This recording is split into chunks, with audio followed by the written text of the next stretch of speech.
మతము మనకు rules and regulations పెట్టి దేవుని యొక్క అస్తిత్వము, దేవుని యొక్క వర్చస్సు, దేవుని యొక్క గుణలక్షణాలు, ఆయన యొక్క ఉనికికి భిన్నంగా మనకు నేర్పిస్తుంది. ఏది? ఆయన ఉనికికి భిన్నంగా మనకేం నేర్పిస్తుంది? మతం నేర్పిస్తుంది.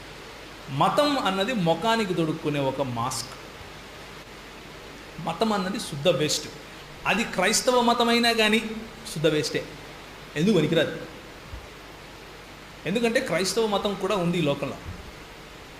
ఒక్కొక్కరు ఒక్కొక్క మతం కట్టేసుకుంటూ వెళ్ళిపోతున్నారు. అందులో క్రైస్తవ మతం కూడా ఒకటి. కానీ నేను ఇక్కడ నిలబడి మాట్లాడుతున్నది క్రైస్తవ మతం గురించి కాదు. పొరపాటు పడుతున్నారేమో. I want to differentiate myself. Okay, నన్ను నేను ప్రత్యేకపరచుకుంటున్నాను ఇక్కడ. ఏమని అంటే, నాకు క్రైస్తవ మతంతో పని లేదు. సోషల్గా, సామాజికంగా నేను నమ్మే విశ్వాసాలను గవర్నమెంట్ వాళ్ళు క్రైస్తవ్యం అని పిలుచుకుంటే నాకు ఇబ్బంది లేదు. నేనేం పట్టుకొచ్చుకుని దాని గురించి నో ప్రాబ్లం.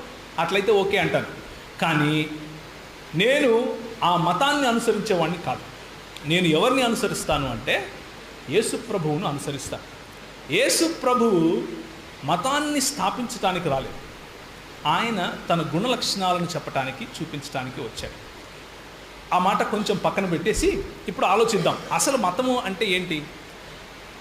మతము అంటే అర్థం ఏమిటి అంటే ఒక ఒపీనియన్, ఒక ఆలోచన పద్ధతి, ఒక జీవన శైలి, లేకపోతే ఒక ఆలోచన సరళి, ఒక philosophy, collection of some ideas, collection of some constructive thoughts. దాన్ని మతం అంటారు.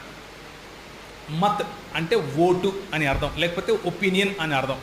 మతము అన్నదానికి కూడా అదే అర్థం. అంటే నేను ఒక భావజాలానికి, ఒక ఆలోచన పద్ధతికి, ఒక ఆలోచన సరళికి నేను కట్టుబడి ఉంటాను అని చెప్పటమే మతాన్ని అనుసరించడం అంటారు.